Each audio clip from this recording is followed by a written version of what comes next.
Hello. Just waiting on the group to gather. Here's Gio coming in.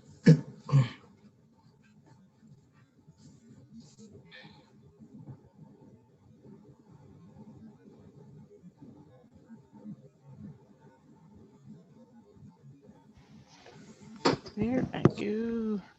Hey, Michelle, how are you today? I'm good. How are you? I'm okay. I'm working on 3 hours of sleep, but this is what I normally do. Really? Oh, well, wow. You and BJ. well, I got, I you don't know how you know, do it. I just got excited. I guess I started just thinking about a lot of stuff, and sometimes my brain just won't be quiet. I have to like make it, you know. Yeah. So Yeah. I'll be back on track in a couple of days. Um, just kind of Yeah. destimulate myself, destimulate. Yeah. Yeah. I used to be like that, but since I Mm. deal with so much brain fog going on, That might be a I don't have blessing. to worry No. about it. I could definitely sleep. Yeah. Yeah. And I've heard something in the news recently Mm. about if like people over 50 or so are not getting at least, I think, 7 hours a night uh, Mm. of sleep, they're at greater risk for Alzheimer's. Okay. So, but Mm. I think I'm at great risk for Alzheimer's anyway, even though I get a lot of sleep.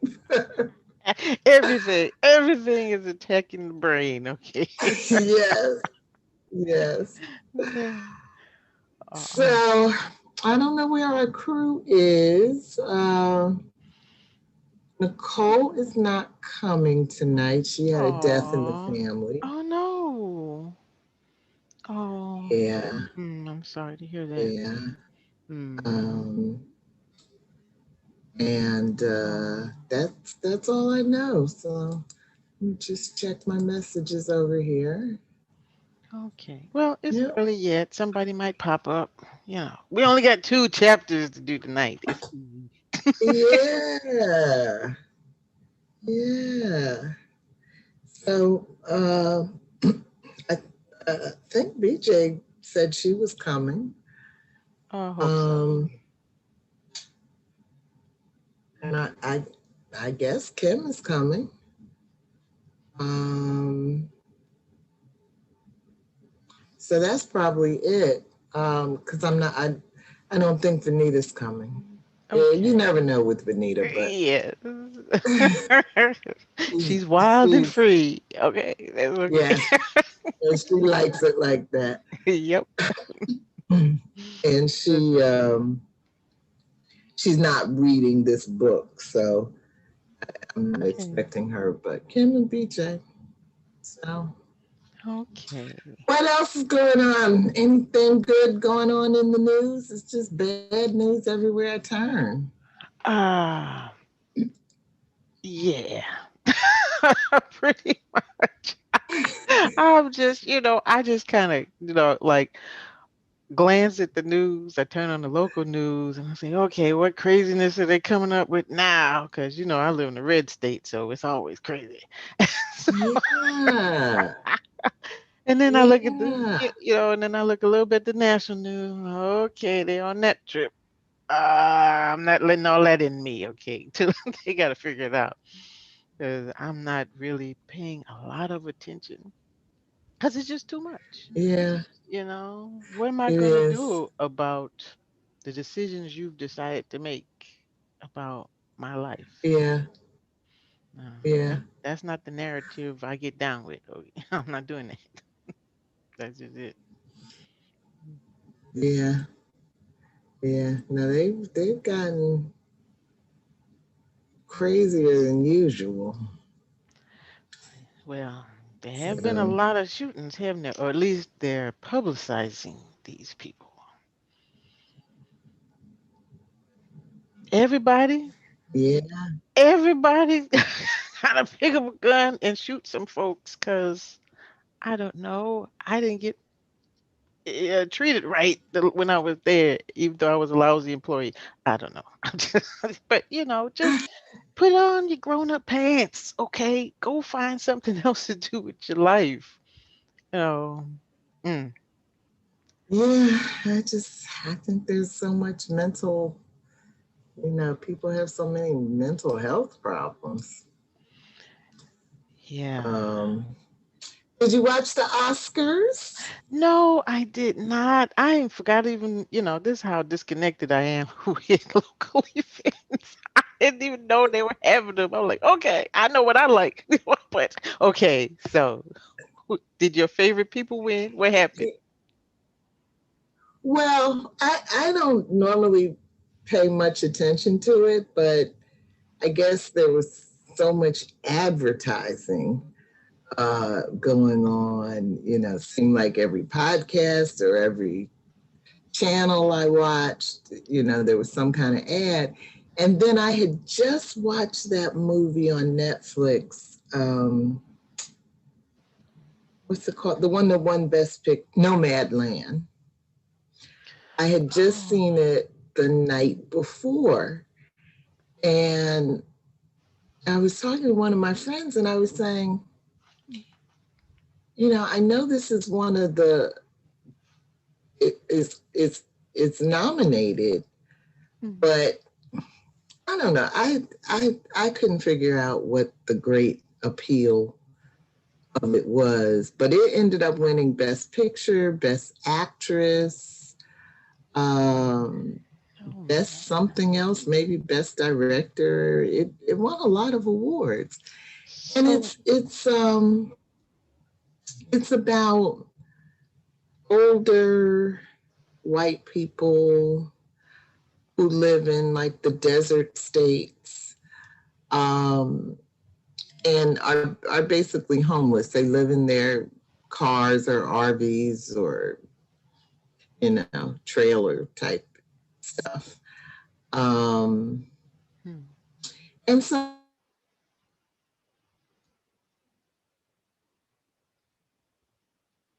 Uh-oh, you froze.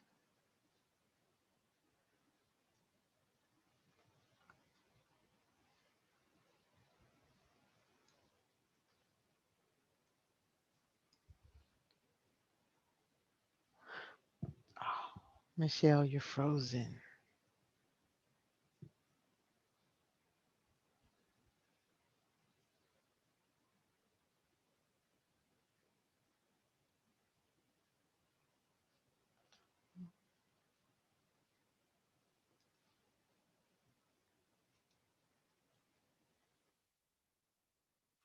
Ah, okay.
Okay, you're back.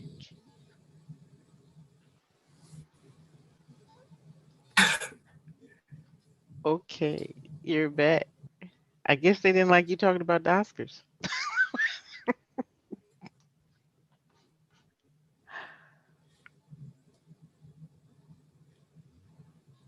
Uh, can you hear me, Gio? I can hear you.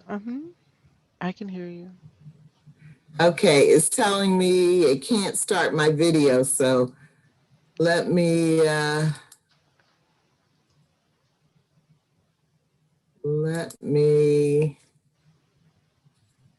try to do some troubleshooting.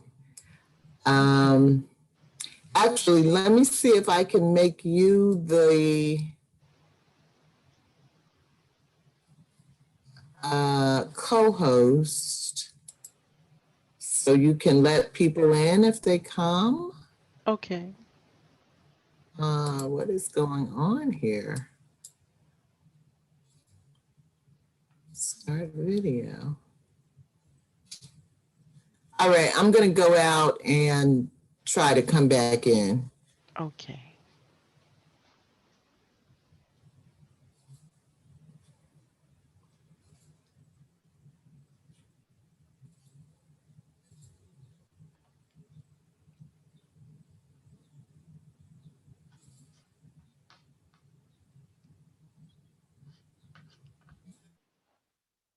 Yay.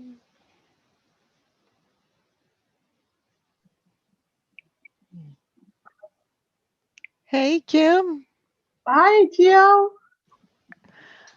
How's it going? How are you doing today? Girl, hey, I'm going to just Uh-oh. start saying I'm alive. How you doing? Yeah, I'm okay. I'm okay. I got my coffee. I got a couple hours sleep. I'm here. What, you not sleeping? Oh, no, no. When I look, when I do, when it's my turn to do these things, I stay up all night. Oh. I'm a last minute, crammer kind of person. I'm just serious. Oh. Because it just it Sure. pinpoints my ideas. I Oh. don't know. Wow. I love how much work you two put in these questions. That's Oh, not going to happen next week. and that's okay. Look, I was like, I really enjoyed reading these two stories. And I had the first one I had to read a couple of times because it had so many pieces to it, right? And I'm like, oh, but wait, there's a beautiful poem in here. I should say something about that, or maybe not. Okay, I don't want to make too many questions. And so, I mean, yeah, I liked these two pieces. I love the angel, man. That was kick Yeah. ass bad. That was bad. Yes, I'm like I could see her on a series, right? Yes. Hey, Michelle with her one wing. Hey Yes, there. right. But she's a Uh, hot mess, you know. You know she's a Oh hot my mess, right? goodness, smoking and cursing and I don't know, you humans. You got all these You issues. I loved it. I loved it. I'm know? I like, just loved it. It was so many layers. Hi, yeah. Michelle. hi. I'm still over here trying to troubleshoot. Uh, Well, it could be sunspots. We were supposed to have a CME hit us today or around today. So you Hmm. never know. okay, all right. Hey there, Kim. Hey. I've just been on a fun little excursion. My internet just dropped. Oh. And I couldn't get so on. So that's anyway, why I'm upstairs. I couldn't get on. Oh, Because I heard really? people wow. working in the backyard. So I was just like, well, let me stay near them. So now I'm way up here. So if they need something, I have to now run downstairs. Oh. Huh. Well, I'm glad you came. I wouldn't So, miss it. I wouldn't miss it. Yeah. Well, why don't we go on and get started? Let me just check this last message. Nope. I was trying to see if maybe BJ was sending a message, but she is not. And Nicole's not coming tonight because she had a death in the family. Oh, boy.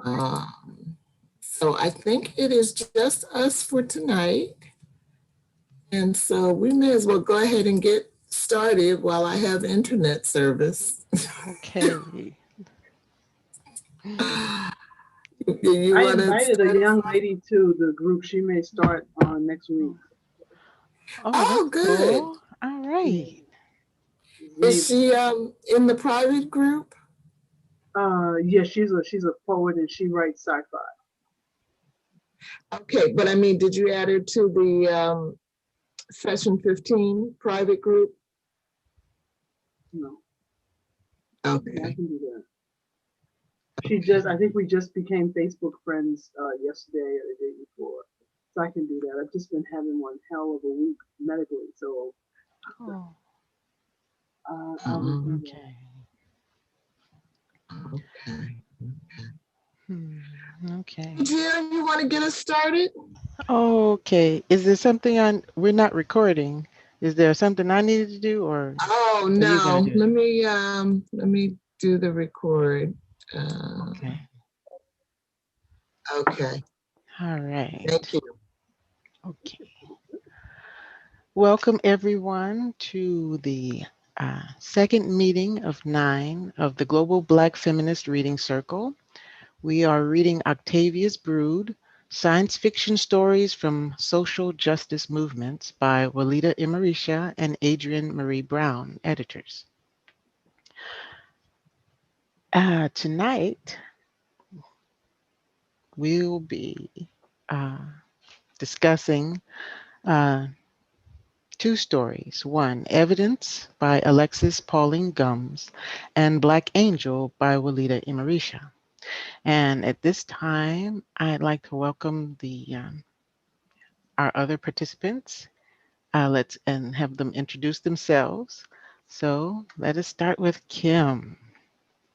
Hi everybody, I'm Kim Brandon. I'm here in New York, and here's my book. Looking forward to this discussion.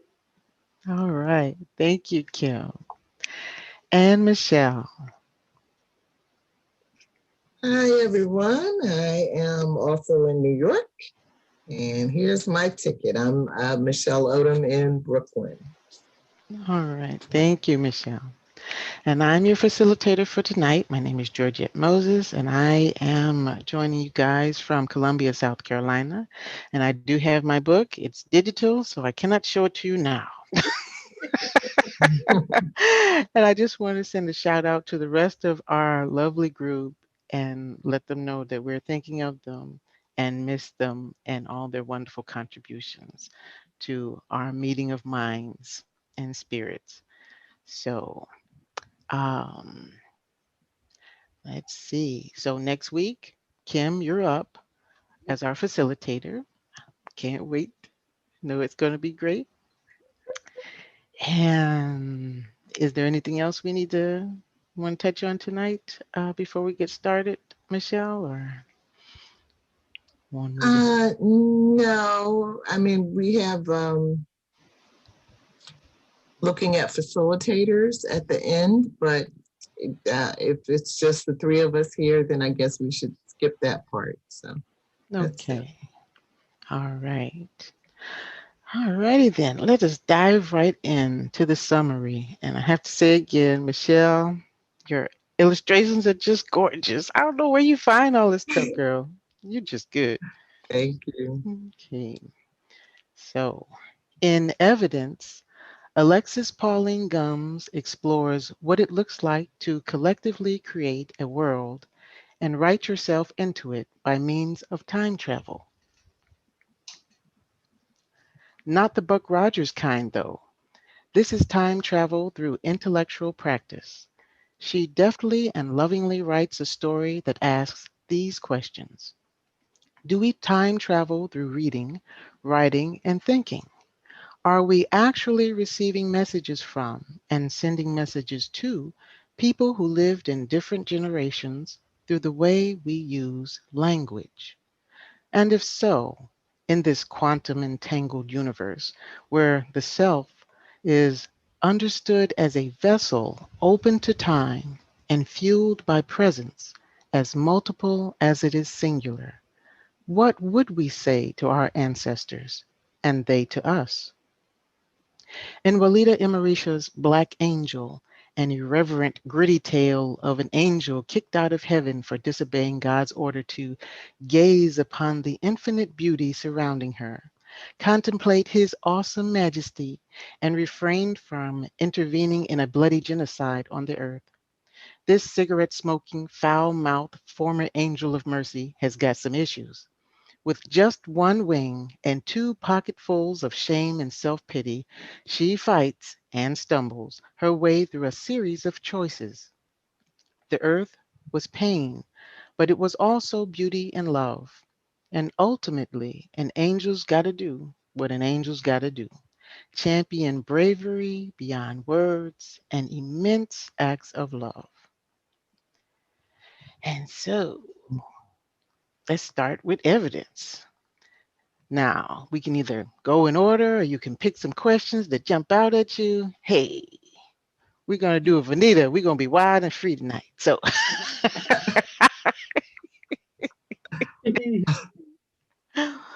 well, wherever Your you want to choice. start. Your choice.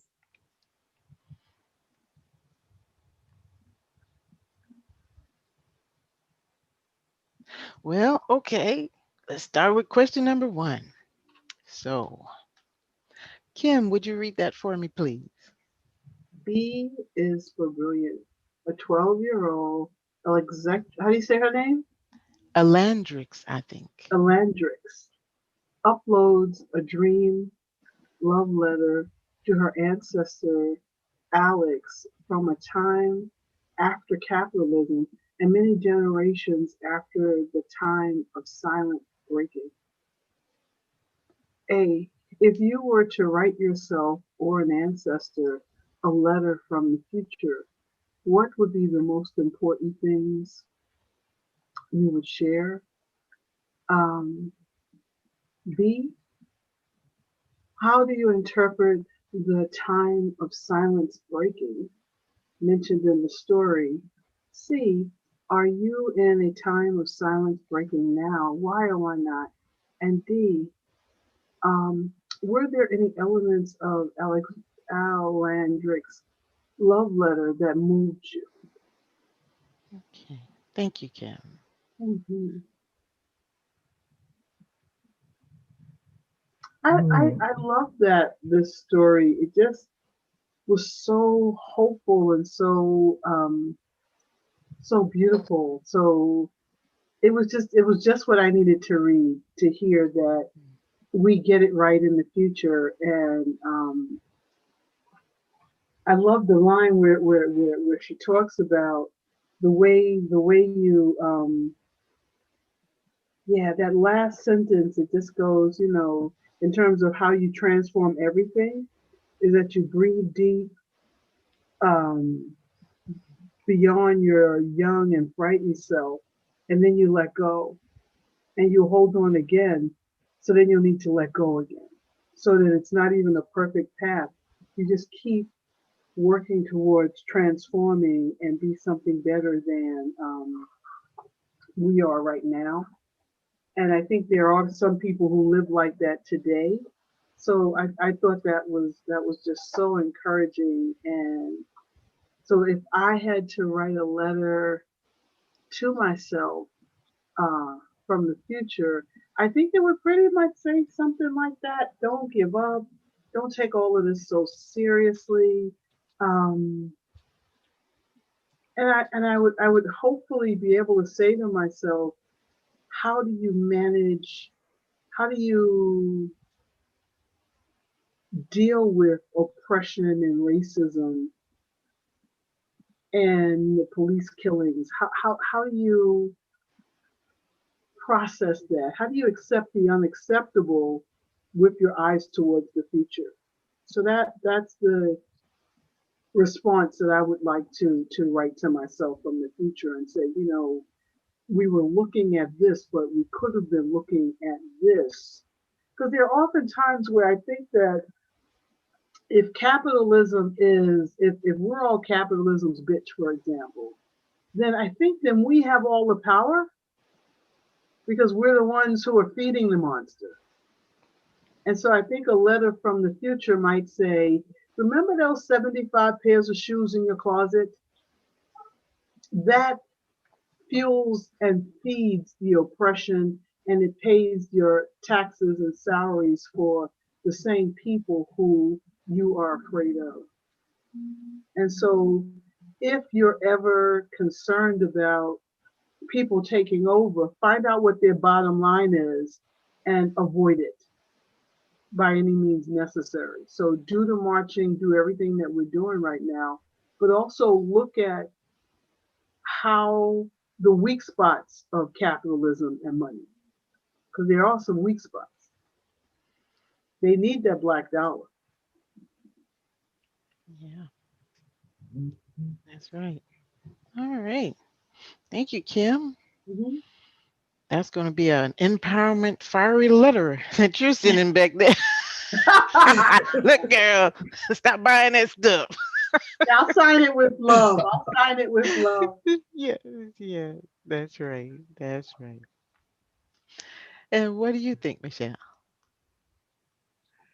Well, I like Kim's letter, and and I love this story, and I'd love to live in the world that she describes. But as Kim was saying that, what occurred to me is the opposite. You know, just because my mind always thinks in opposites. And so I was wondering if we weren't writing a letter that said things have gotten better, then I guess it would be a real dystopian kind of experience we were having. And the letter would be something like, I'm sorry. You know, we did the best we could. We fought as long and hard as we could. We demonstrated our determination and resilience over and over again. But in the final analysis, we broke down. The earth could only take but so much abuse. As individuals, as a species, we could only take but so much abuse. And, you know, hopefully, if the earth regenerates itself, or if there's still space on this planet that supports life, you, the future generation, will learn from our mistakes and do better. That's an Octavia Butler letter. Okay. Octavia Butler, Margaret Atwood. I'm sending you this transmission from Alpha Centauri because the Earth is a cinder. Don't let that happen to you. Yes, danger ahead. Yeah, so hopefully we'll be writing Kim's letter. Yeah. But in terms of the piece about the time of silence, I was thinking earlier when I saw that I would say from like the 1960s onward, we might look at as a time of breaking the silence, when people were just kind of learning how to let it all hang out.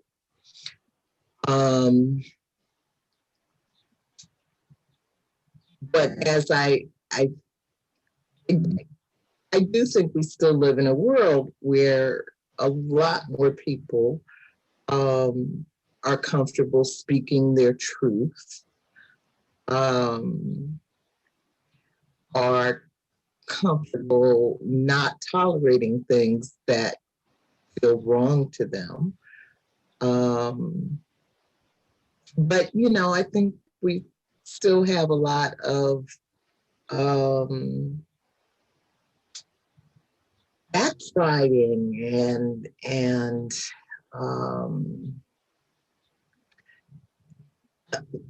this sort of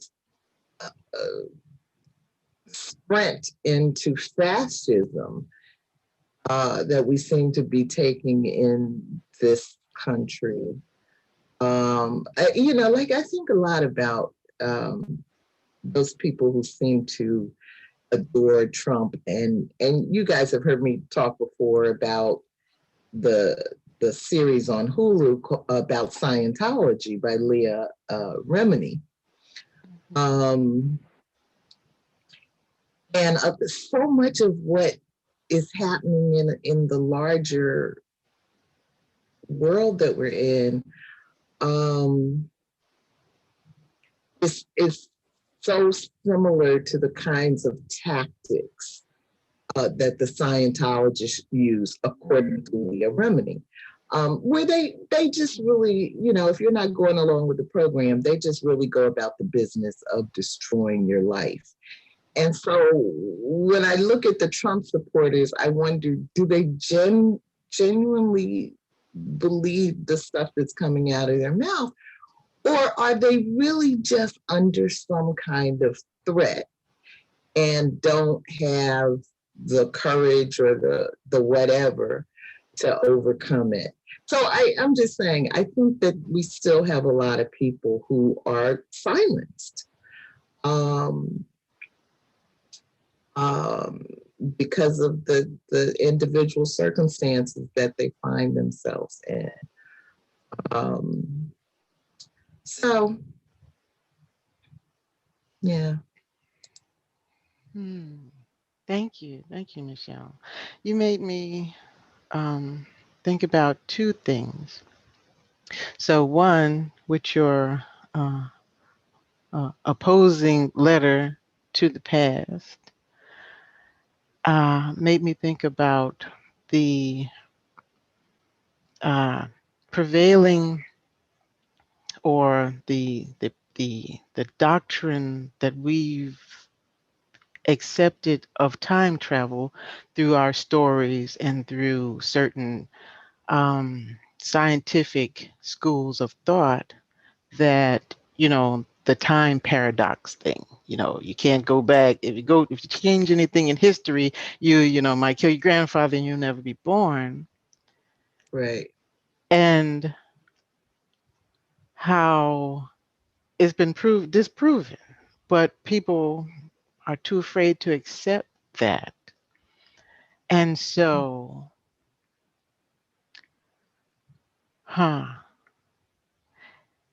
you could have both scenarios or any multiple of scenarios, because all time happens at once, and all multi-universes touch. So you could go down any path depending on what choices are made. And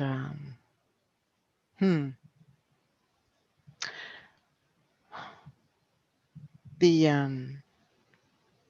and I'm trying to link it to what you just said about the mindset of the people believing a thing that is absolutely detrimental to themselves, but have they been brainwashed so completely, or have no choice? All the choices have been taken away from them.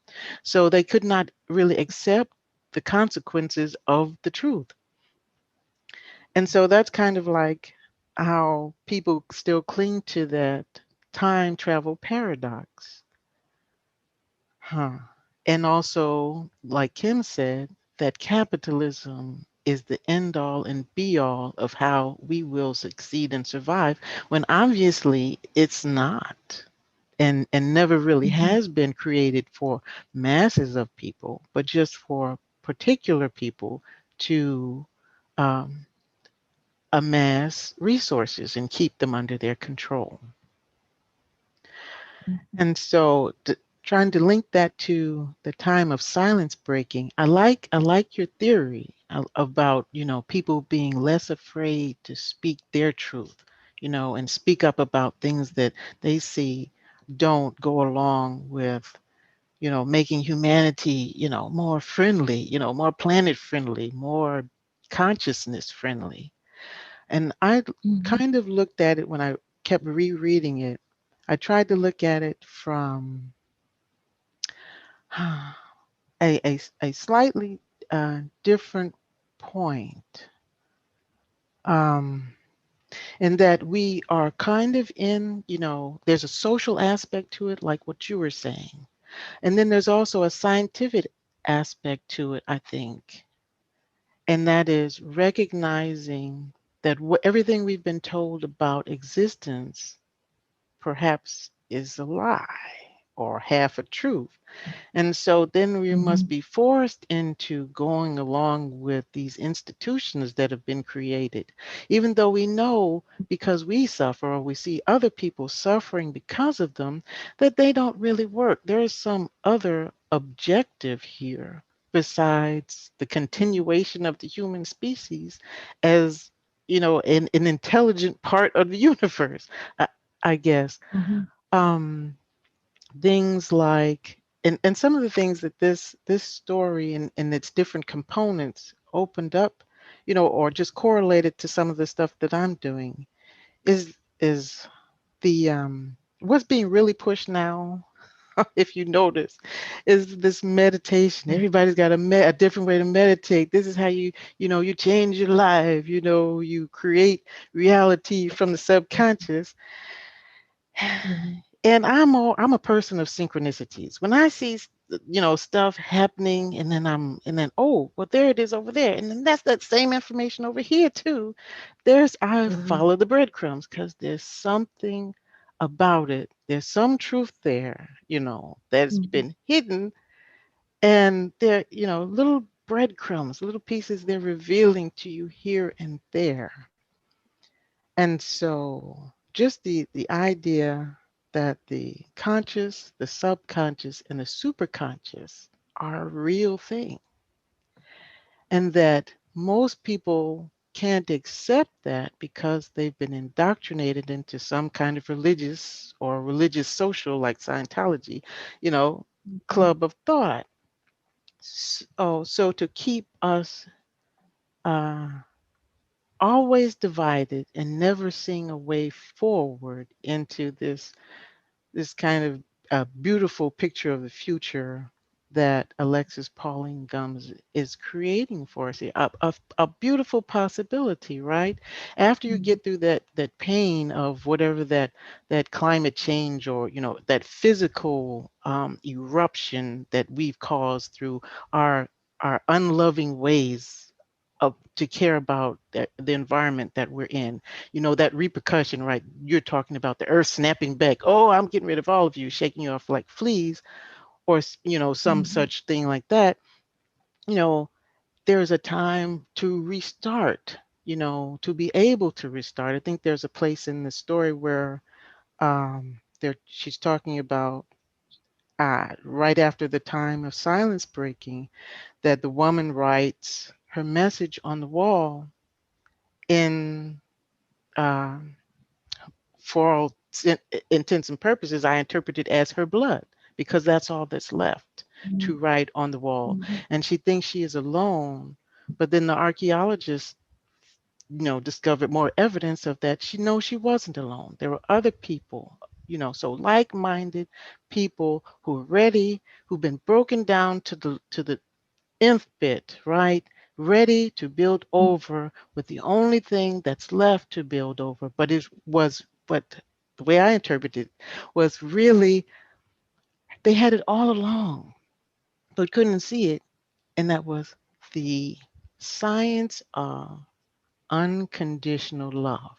And now, with all the rest of that noise removed from them, they could use that to create this much better future for themselves. Okay, I know I wrapped all that up in, kind of a Chinese finger puzzle for you, but that's where my mind was going last night. Yeah, very interesting. Yeah. So, what? Yeah. And I want to ask you this, because there's a portion in here where she talks about the above ground people versus the underground people. And she says, this is after the time of silence breaking.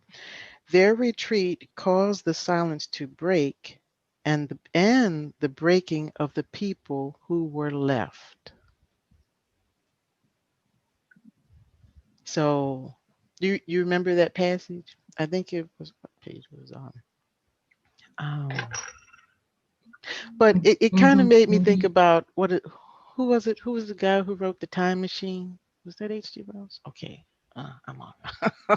And the Ewoks and the Eloi, right? So she brings in the imagery of, eons in time and these two separate groups of people. And we don't know which one is good or bad, right? So the people who have retreated underground and I suppose into the dark caves of the subway, it's how she describes it.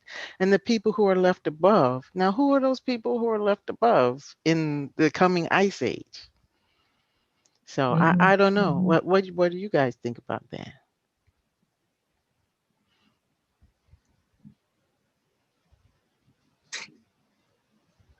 I don't know. I don't know. I didn't give that too much thought. Well, okay, I understand because she's got a lot of stuff in here. Okay, it's packed. Yeah. Yeah. It is definitely packed. Yeah. Okay, and then I'm gonna throw this last one in here, and then we're gonna move on. And this is about piggybacking off of that imagery, the idea that we have to destroy or be destroyed before we can change and build. And is that a lie too? No.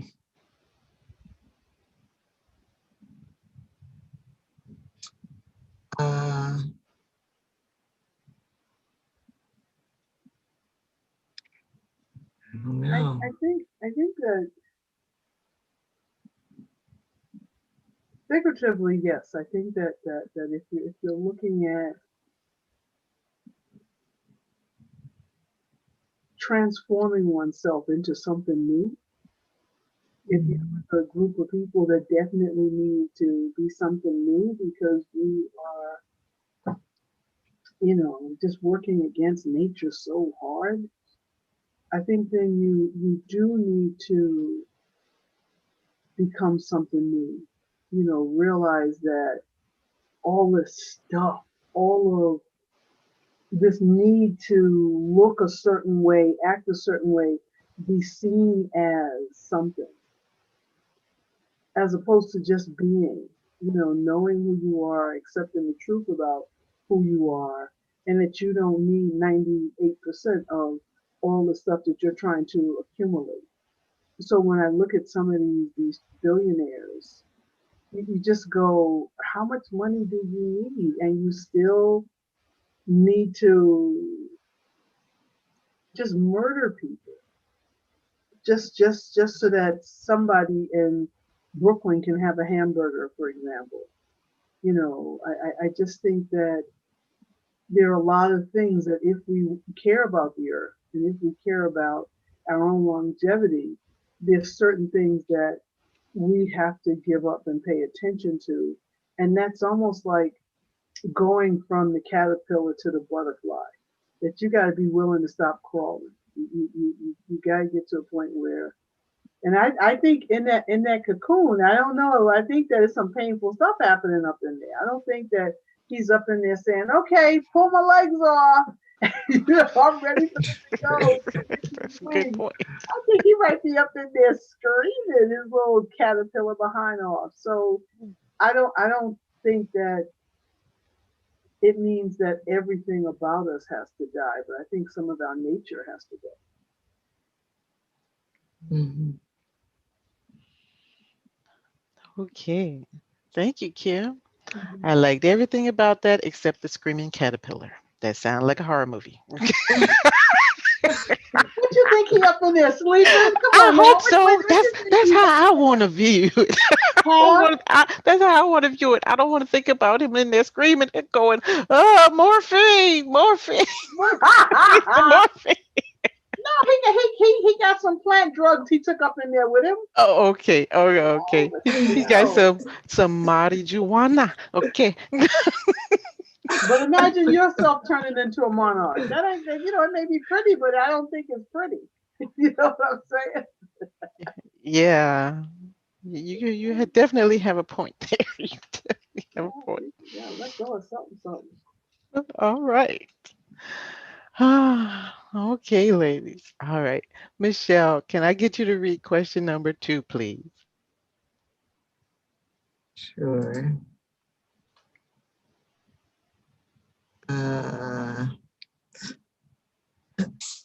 Science fiction literature has historically painted various flavors of dystopian futures where Homo sapiens have degenerated into the worst possible state.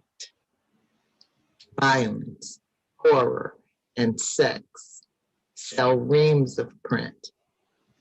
Can you imagine living in a world based on the rich imagery and powerful concepts presented here? Are they too fanciful? Are any of these within our reach? A, an intergalactic tribe with the brilliance of making something out of anything. B, the ability to align our spirits so everyone is on point so much of the time that when one of us falls off, gets scared or caught up, the harmony of yes, yes, yes, we are priceless, brings them right back in tune with where they need to be. C, each everything is an opportunity. And we are artists singing it into being with faith, compassion, confusion, breakthroughs, and support. It is on everyone's mind and heart how to best support the genius that surrounds us all. Thank you.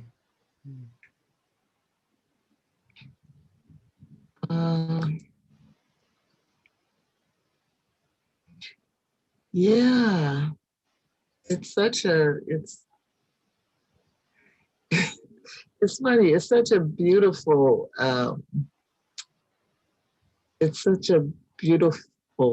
future that Alexis imagines, but somehow it feels easier to imagine the dystopian views of the future as more realistic.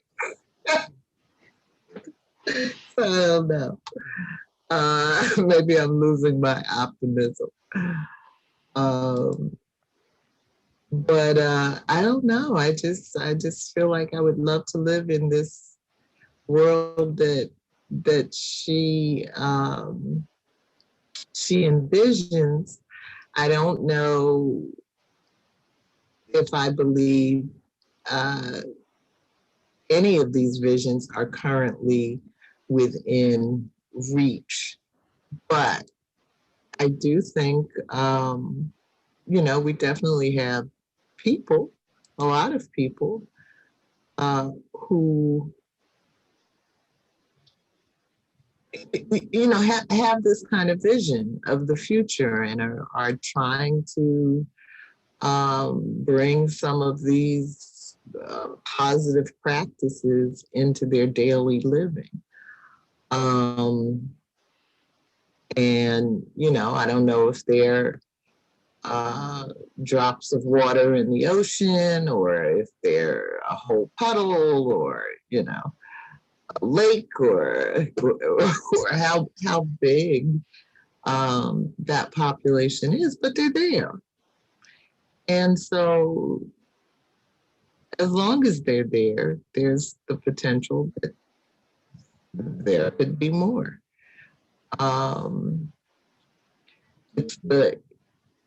My question is whether or not it is within reach right now, or still quite a ways off.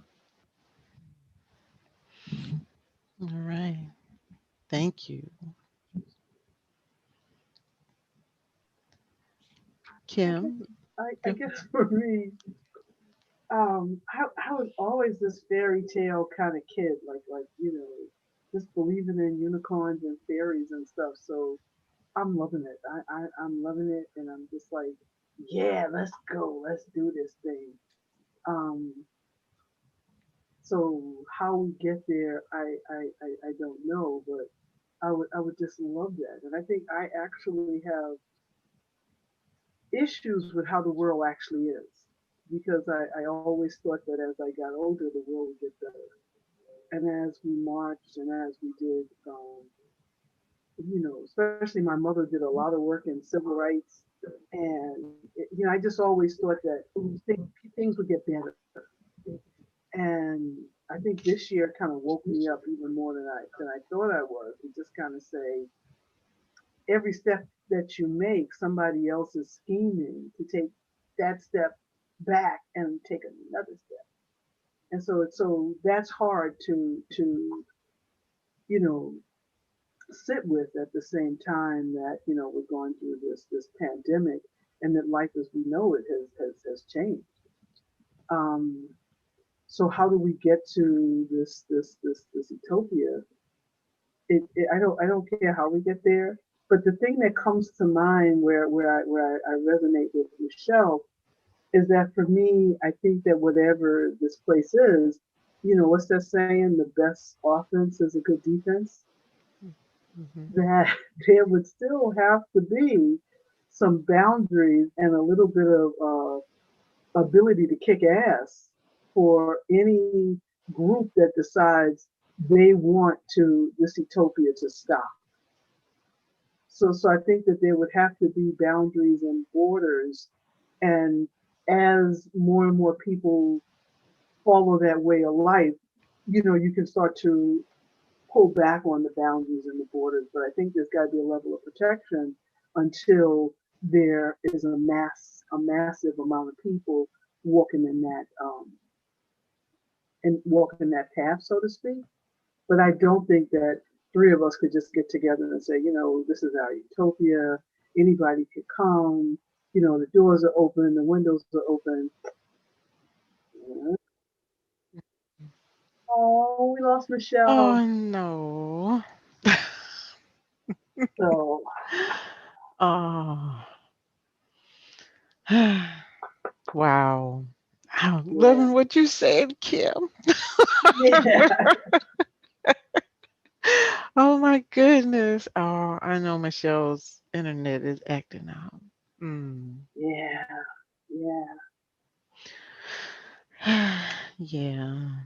I hope she can get back on because mm, I I, know you you know, do. and there were, I love what you said. I love what Michelle said. There were so many pieces, describing this beautiful new world. And I picked out, I think I picked out these three parts because they kind of represent technology, a spirituality, and then that piece that the artists bring, right? Because that C, I thought about you, right? And Aw, and the poetry, and then how in Alexis Alandrix's letter, she talked about, you know, um, the Wow Kapow, right, ceremony, and yes, how they celebrate it with poetry and interactive dance. And I'm like, okay, so and and these are, so the science part, we know that technology is there. We're not an intergalactic tribe, but we have the technology to make something out of anything. It's just confined by the ideas of capitalism. So it's constrained, it can't really be used for the better of everyone. And then spirituality, you know, it's being proven, that certain things we believe about who and what we are and how we exist, you know, it's just mind blowing. We have so much more power than we think we have. And just the simple things interpreted through different historically religious or spiritual transcripts. And then even how just indigenous people practice and have practiced their lives, that from a Western viewpoint, we have looked at them as old savages, yes, uneducated. They don't know what yes, they're talking about. But yes. they were the most brilliant in deciphering the connection between the physical and the spirit and the spiritual. Hmm. Thanks for coming back, Michelle. We miss you.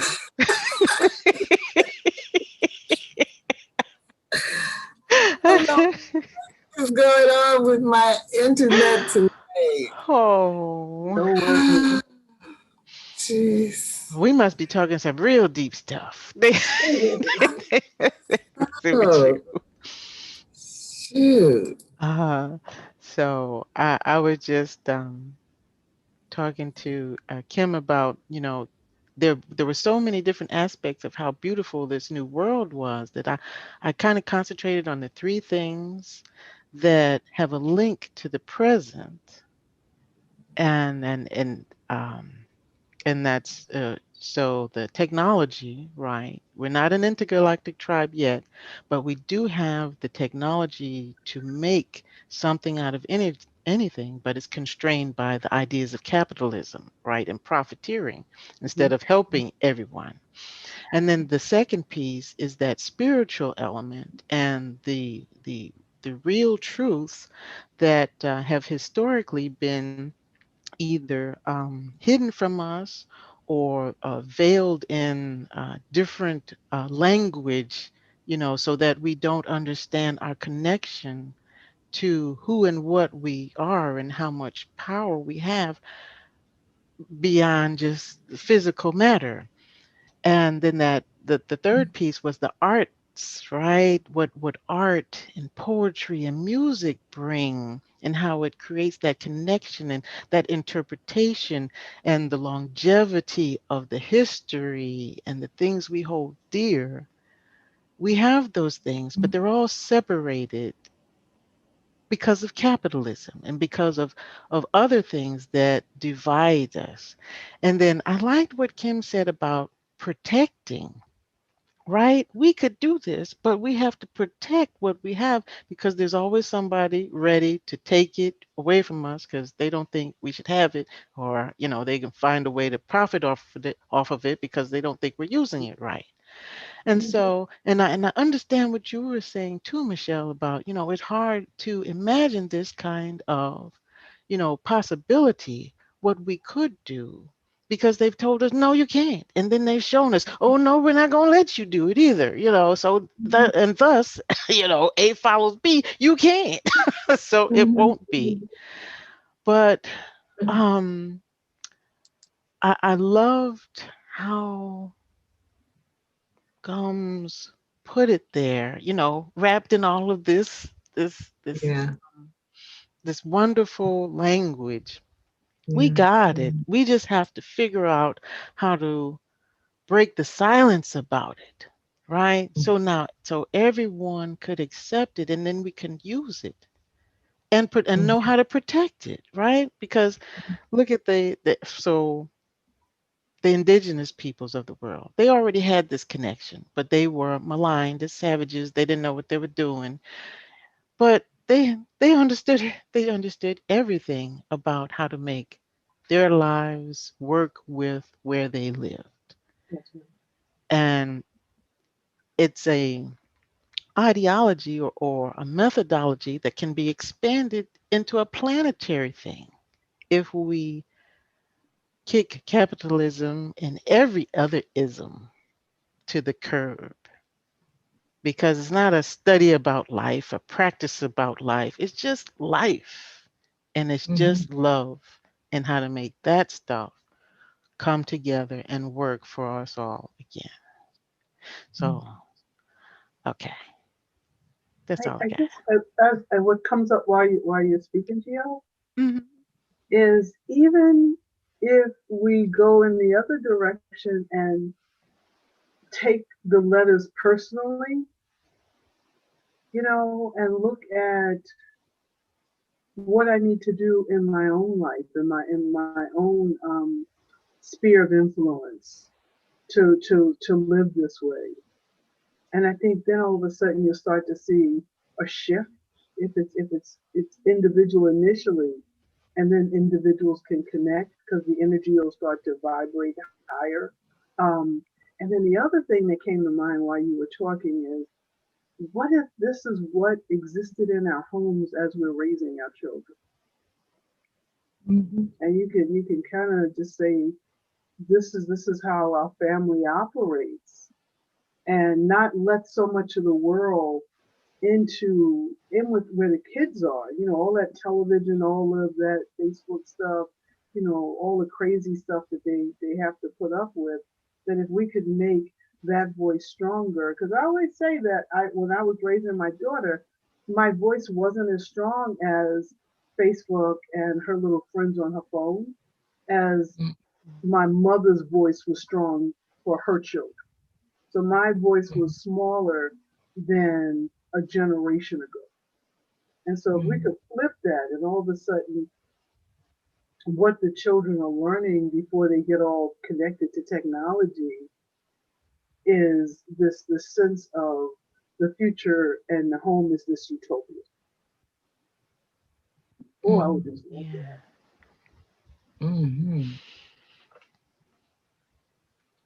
So many people talk Yeah. about their home as the place to run from. It's just like, I'd rather be on the street than be in my house. Well, and I think, I think some of the reason that women have been so maligned and oppressed, it has to do really with how important and how powerful the home is. And if we were ever really free enough um, to see our own power, we'd absolutely change the world. And so the forces that, you guys have already mentioned that really have an interest in keeping things the way they are,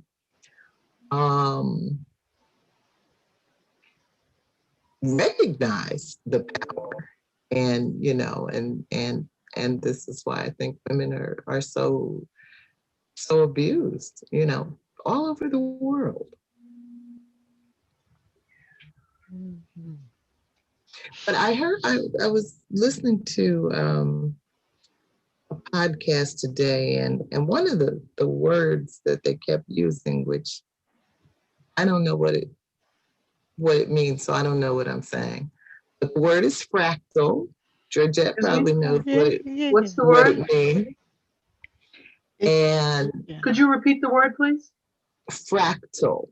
Fractal. Okay. And it seems to have something to do with a multiplying or a multiplier effect. And but the person was making the point that I'm always making with you guys anyway, which Lauryn Hill made, which she was just copying the world's wisdom, that everything is everything. The point being, if you figure it out in this one small sphere, like the home, then those same skills, those same lessons, those same insights apply on larger and larger and larger levels. And I think it's that larger is the fractal aspect. Georgette, tell us what the hell fractal is. Okay, so it's a curve or a geometric figure. Each part has the same statistical character as the whole. And we see this repeated in nature down to the microscopic level. And the way flowers, I'll give you an example, the way flowers and crystals grow. If you look at their cell structure or the patterns of the leaf, they follow a particular sequence always, from the tiny flower to the giant tree. And the same thing is within us in ourselves. And consequently, the universe. Look at the galaxies and how everything is arranged. So there is an intelligent design to all of this. And I think it's called the Mandelbrot set or something. You know, there's math in it and all kind of stuff and some woo-woo stuff. But what is woo-woo? It's just some stuff we haven't decided to believe yet, right? Right. Even though it's all around us. So yeah. Right. But I think that's, so that's what I'm saying about what Kim is saying about figuring it out in the home and replicating it, in the wider society. Yeah. It's just that, I mean, even looking at change as an individual, like you guys know, I smoke cigarettes. Been smoking since I was 14. That's my classic example of how hard it is to change something. And it's the reason that I don't try to force others to change, even when they're doing something that I don't like or that is harmful to me. Because I think a piece of the puzzle is force. That whenever we're trying to force anybody to do anything, there's the great potential that either they're going to dig their heels in further, or there's going to be some kind of backlash. So I'm just saying, I think that the more we understand about how to change our own behavior and individual habits, the more we increase our capacity to change the wider environment. Yes. I agree. Look at you, beautiful, brilliant ladies. You could just change the world. You just need to give you a cult following and a PayPal account. No.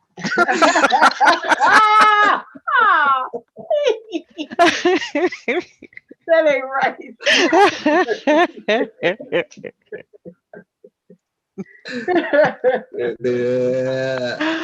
Oh my goodness. So it's 7:12.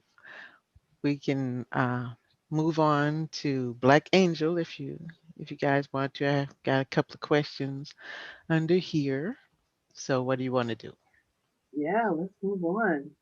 Okay.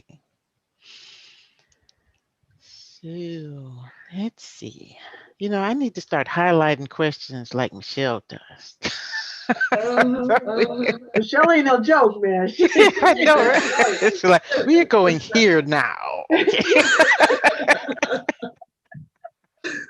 But this ideal in question 3 about stillness, and people, no Oh, one okay. being impatient with anyone. I just love that.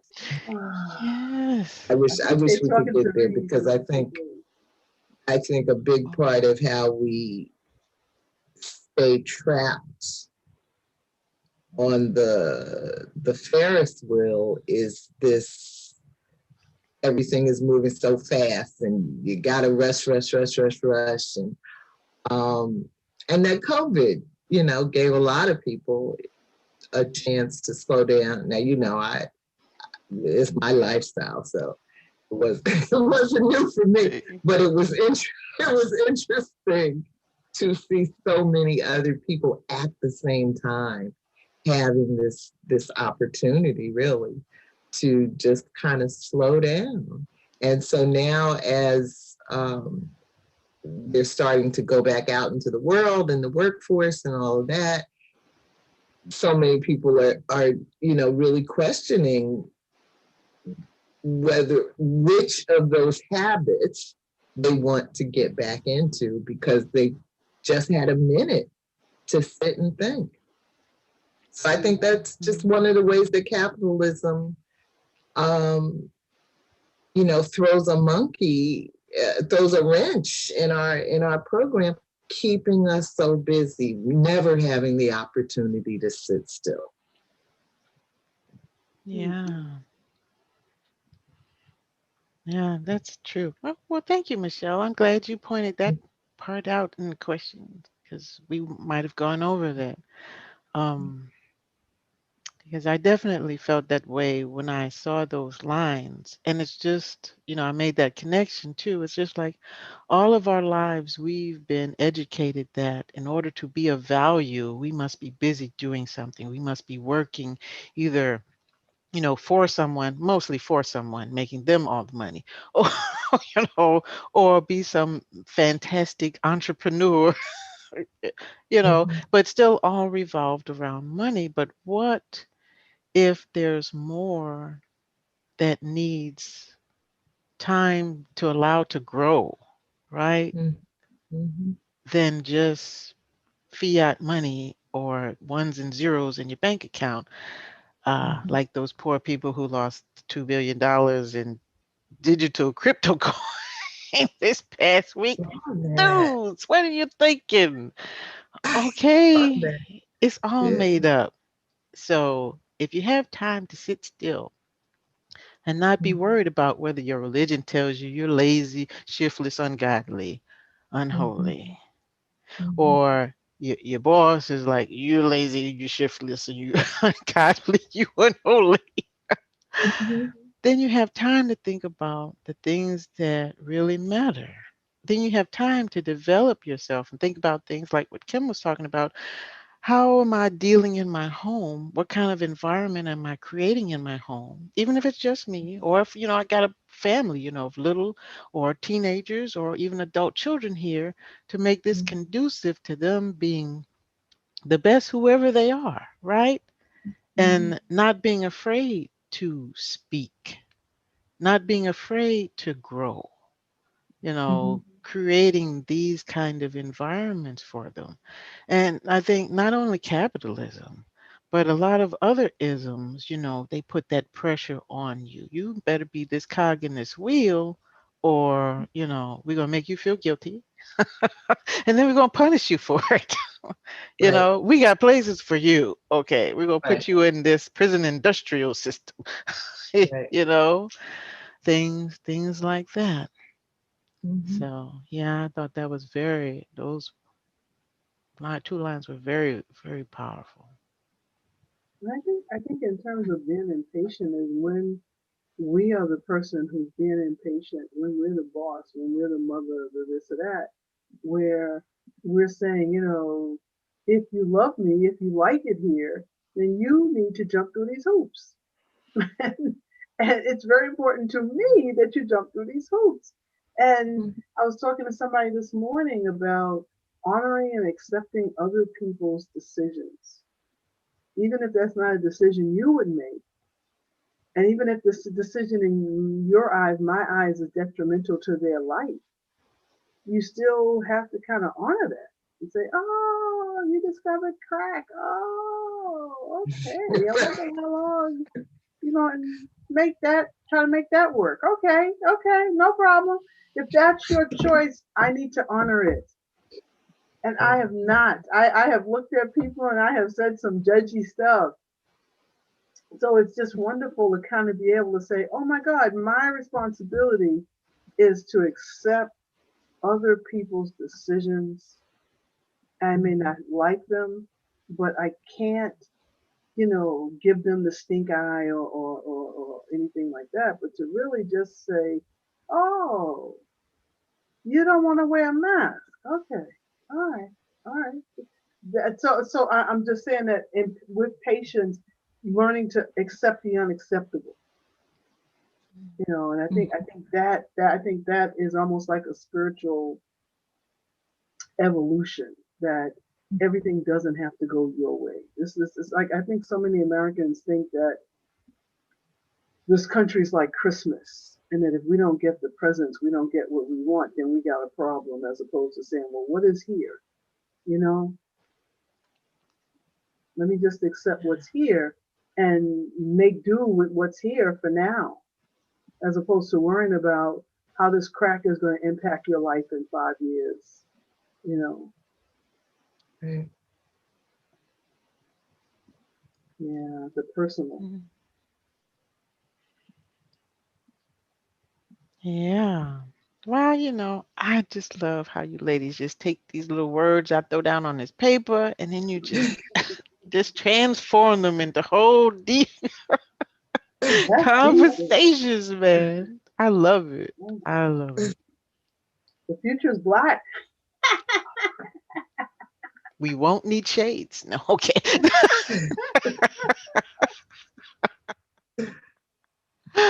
Oh my goodness. Okay. So, then there's question 4 if you want to do that, or we can go on to 5, 6, 7, 8, or 9. What would you like to do? One is about Uh, A. I just want to jump into A. Oh, sure. Which one is that? I gotta look. So the you want to talk about the angel? Yeah, Yeah. I want to talk about the angel now. Okay, those questions start on 5. Okay, so let's go to 5. Okay, you pick. Okay, go ahead. Okay. Okay, number 5. Although a fallen angel, A is just as messy, complex, and conflicted as the oh here, shoot. I don't know what's in the air today, but okay. It's uh-huh. okay. It's okay. Although a fallen angel, A is just as messy, complex, and conflicted as the humans she finds herself among, and mostly unwilling to help. She found their religious beliefs in some book that would open the barrier between heaven and earth almost laughable. Even she doesn't know how to do that. Why do you think this is so?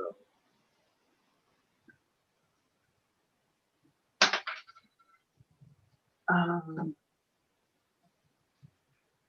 Why? oh, go ahead. Why? No. I was just asking Gio. Why do you? Why is it that Angel doesn't know how to open the barrier, or why Yeah. is it laughable? Oh, Oh, yeah. okay. Why doesn't she know how to do this? Given, Mm-hmm. the stuff we're told about angels are supposed to be, right? Mm-hmm. Well, she's a fallen angel. So maybe that's some of the power that she lost. But since she's saying that it's laughable,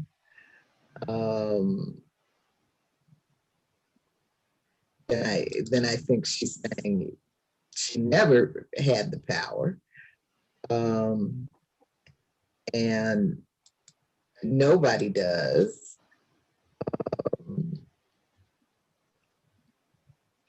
And that, you know, and that even when we make it to heaven, there are still going to be things that we don't know and understand, and you know, that God is always going to reserve some powers for herself.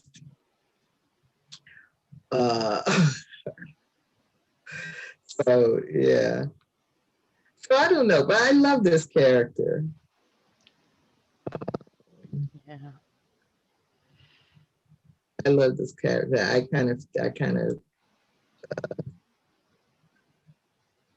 feel like this myself. Like, you know, like I have been on this journey since I was born. If you ever look at my baby picture and the expression on my face the day I was born, it's like, what the hell? Yeah, you gonna have to show that picture. I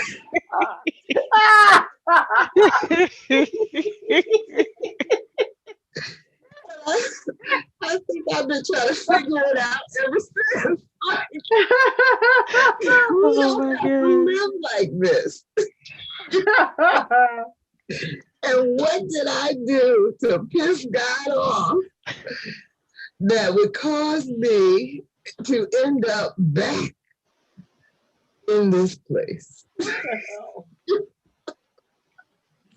You know, and you know, and this is an empathetic character, and I related to that, and yeah, I just love this character. I have to agree.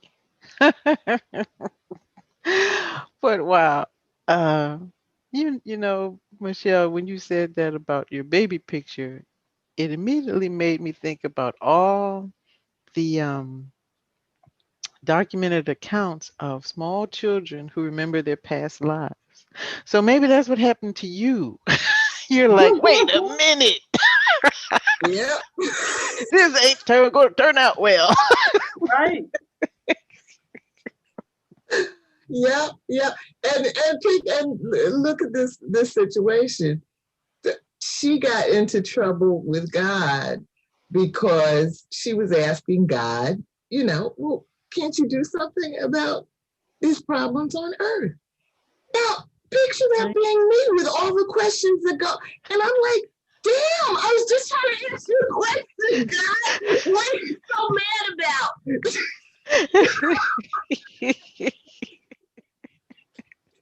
I don't know. I thought there was more to the story that she wasn't telling. Okay. I don't know. For some reason, I got the impression that when God told her, you know, go be happy, I think she probably did a little something more than she said she had done. I think she must have came to God like 75 times and said, wait a damn minute. Puff, puff. Wait a minute.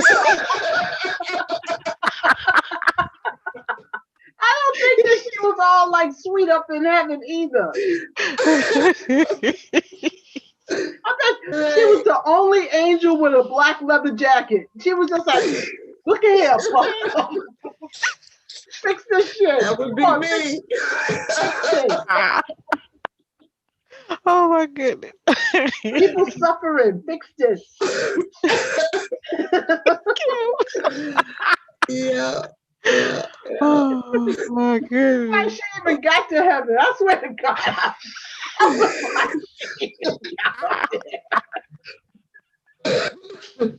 Oh my goodness. Oh man. That was a No, good because one. even when she says, I don't have a name, it's an energy thing. We don't even get names. It's an energy. Right. Right. Oh my goodness. I have to read this story again. I enjoyed it so much. Yes, absolutely. Somebody needs to make it into an animation.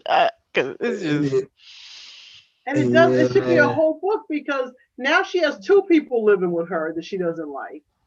Right. And the kitten died, and all of a sudden I think she's gonna have this whole following. Right. Hmm.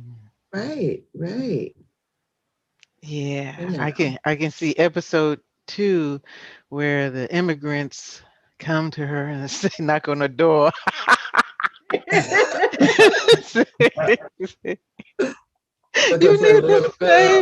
You need to save my sister from human trafficking. Yeah. And they says, oh fuck, not again. Hey, Angelica, go down to the store and give me a pack of Cools. She opened the door right with her pup. She goes, look at here. Go get captured again. And if you get free and get captured again, then come back. Then I help you. Oh my God. I only take the lowest and the low bottom cases. Yeah, but there's no end to the amount of work, amount of people needing to be saved. It really could go on as a book forever and ever. Yeah. Look who she's saving people from. Look who she's saving people from. Yeah. Wow, that toxic male. Mm-hmm. Toxic male energy. Mm-hmm. Yeah. The story starts right off the bat with with some stuff, doesn't it? Yeah. The Palestinian guy getting attacked by skinhead neo-Nazis. Yes. Mm-hmm. You can't tell me that neo-Nazis aren't in all of these systems that with uniforms on. Oh, yeah, absolutely. They encourage these types of white supremacist groups to join uniformed organizations so they can get access to the training and supplies. So, wow. There you go. And we pay for it. Yeah. Your tax dollars hard at work. Mm-hmm. Yeah. But I wonder what happened to her other wing. Did God take it, or did she get into a fight or something? They don't say, do they? So, what can we imagine happened? You know how she is drained, completely drained after she saved somebody. I was imagining that she had saved somebody earlier, and had been damaged in that process. Yeah, I could see that. Yeah. Yeah. Because she's not all powerful,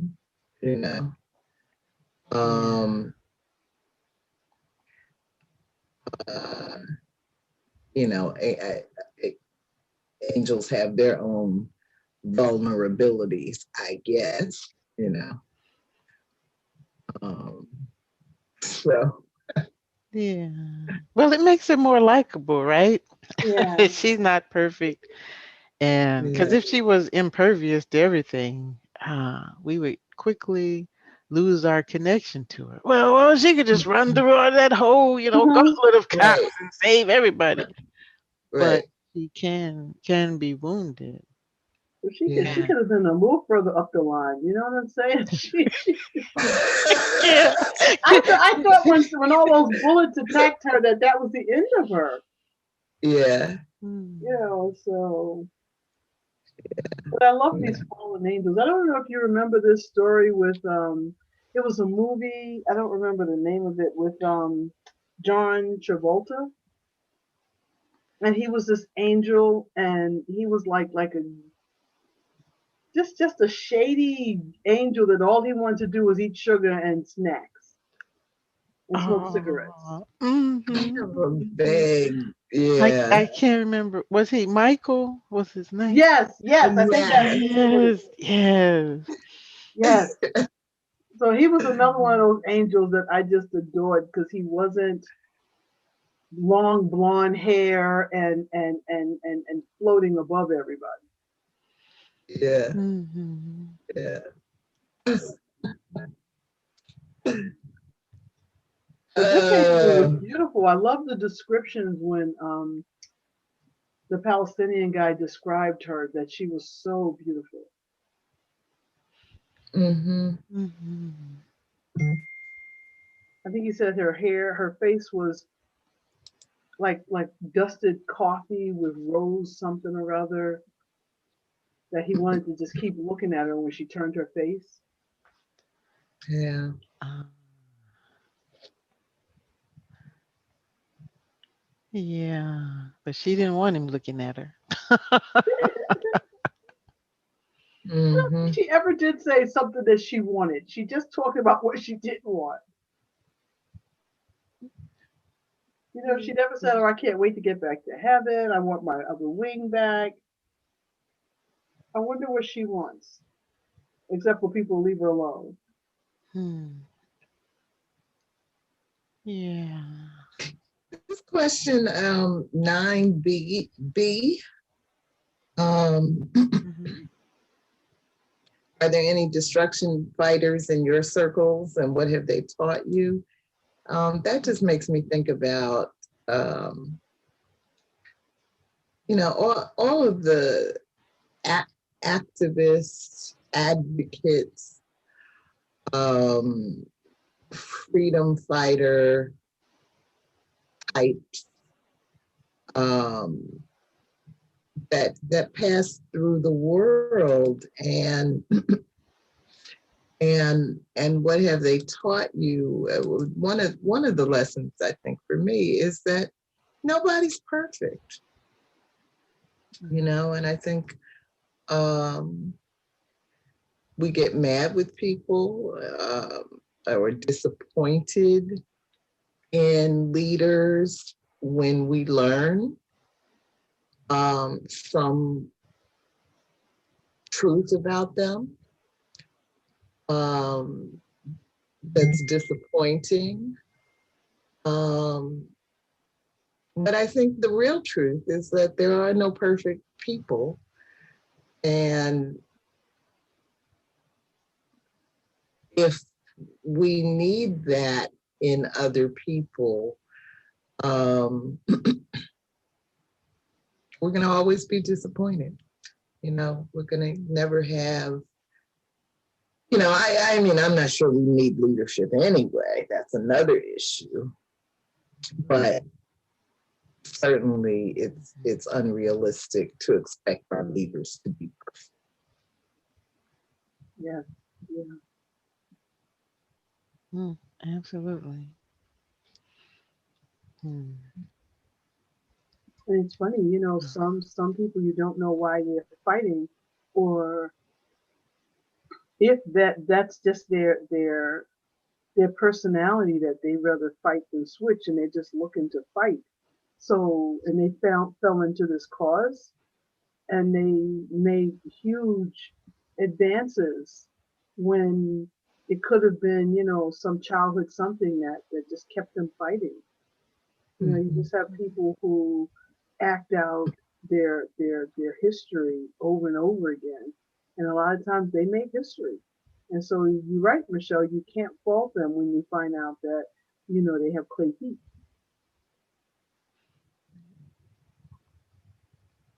Yeah. Hmm. Yeah, we certainly find a way to have complicated relationships with our historical civil rights leaders, some of whom are still alive. Won't mention no names. Jesse. Oh, Now,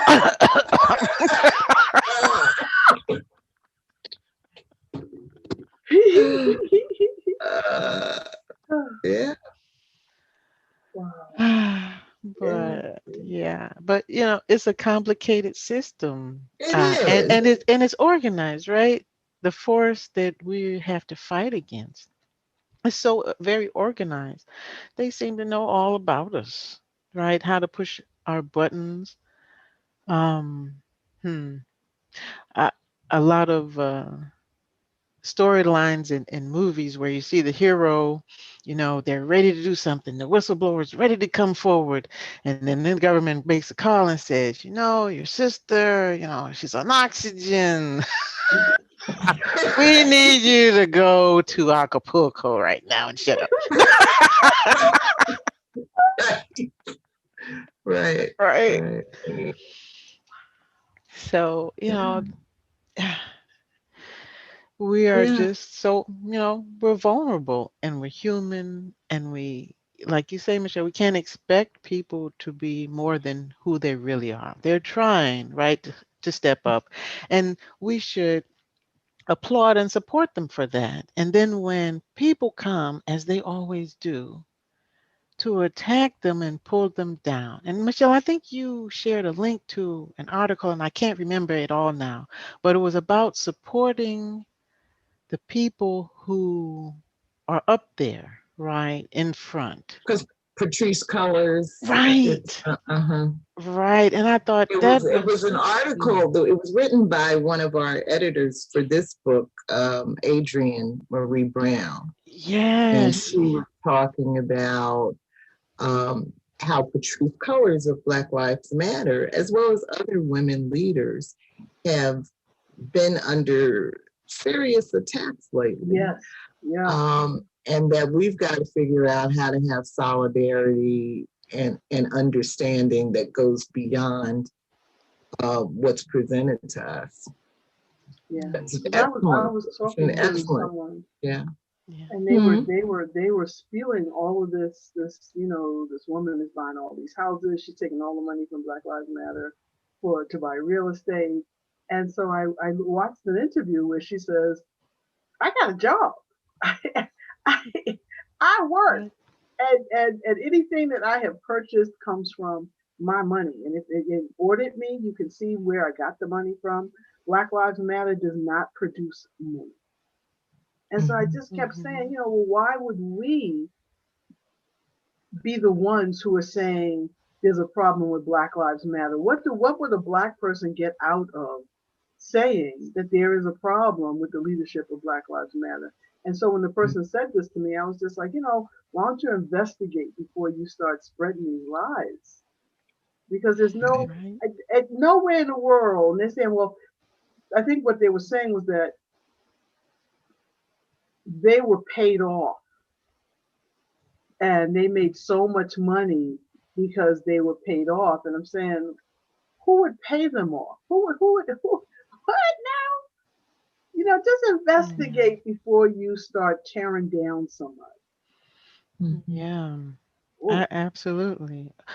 When I first heard that, that accusation, first of all, I was like, I don't care. Okay, live your best life, girlfriend. All right.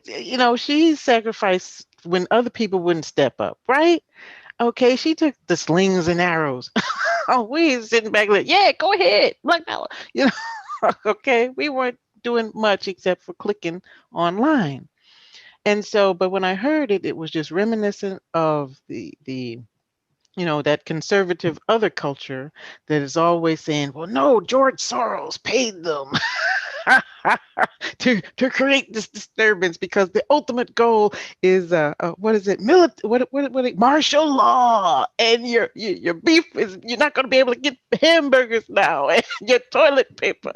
It's just continuous generating of fear that always pointing at trying to discredit people and not looking at, well, how much money you got over there? Yes, Okay. yes, What kind of plane are you flying to the Capitol on to yes, cause an insurrection? Or is anybody looking at that chick? Okay. yes, Okay. yes, So, the narratives around it, and we're easy targets. We're always so easy targets, right? yeah. Because we have to act a certain way. We have to carry ourselves. So she had come out and said, look, fuck all you motherfuckers. I'm gonna have what I'm gonna have. But she had to do it in a particular way to keep her respectability. And she said what she had to say, Yeah. right? But Mhm. always willing, this country is, to think the worst of people of color and let everyone else slide. They have an excuse for the other folks.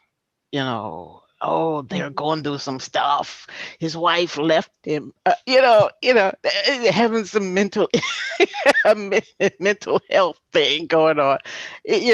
Adjust his medication is improperly adjusted. It just any old thing, right? Mhm. But we have to be squeaky clean, and our No, no, squeak has to not be even squeaky squeaky clean. clean. Not even Okay, go squeaky ahead. Go ahead. clean. That the goal is to deface us. Mm, So mhm. whether you clean or not, and I always go back to that what does it call it? The welfare queen story. Oh, yeah, it's That still that alive. that we are welfare queens when we are not the majority of people on welfare. And the woman who they said was a welfare queen, that was just one one-off chick. And what she was doing wasn't bad as what a lot of other nationalities do in terms of the welfare stuff. So they had her on the news, in front of newspapers. They had a picture everywhere. It's just a hot Mhm. mess. So even if are practicing some sort of being your best self in under the white gaze, they don't care. It's just like now they mad with you because it's just like, how do we tear her down? How could she be Mhm. have a little more than we have?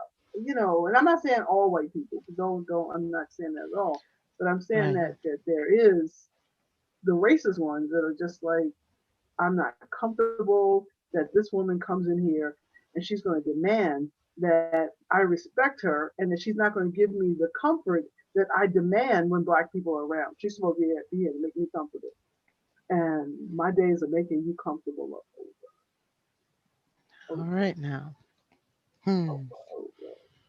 For me, though, that's why I said earlier, I don't, am not super comfortable with the concept of leadership, beyond leadership of your own life and your own, household. Um, to me, real growth for the Black community, particularly, is going to come when you cannot destroy the movement by destroying our leaders. And that's the tactic they've been using all along. Mm-hmm. I haven't seen the movie. Georgette and I were talking about the Oscars before you got here, Kel, but Judas and the Black Messiah won some awards. It seems to be very popular right now. But it's about an informant uh, in the circle of Fred Hampton. But there's always somebody like that. Always, always. Always. Look at all the people on Fox. Look at all the blacks on Fox News. I don't even know who they sleep with. Who would sleep with somebody who's a traitor, who's up on Fox News talking about black people? That ain't sexy. Yeah. I know. But if we go back to the era of slave revolts, even if we go back to Africa, there's always somebody there ready to betray you. And so the forces aligned against us have figured out that if they can destroy our leaders, if they can call up our leaders, as Gio was saying, and say, I need you to go to Acapulco right now. And then the rest of us do what? Yeah. Do what? So somehow we have to learn how to be more self-directed if we want to defeat that strategy of using our leaders as targeting our leaders as a way of killing the movement. So I think it's both learning how to support our leaders, even when we see they're under attack, and learning how to keep moving without them after they've been taken out. Yeah. And you look at so many other communities that don't have leaders, but are still very affluent and very successful, but you can't pinpoint a leader, But I do want to look at the time and just, I'm not sure if you want to stop the video, Michelle, but yeah. Georgette, any final? No. Wonderful 2 stories, wonderful conversation, and I thank you all for being here and reading our story together. See you next week. Thank you. Georgette, great question. Oh, I'm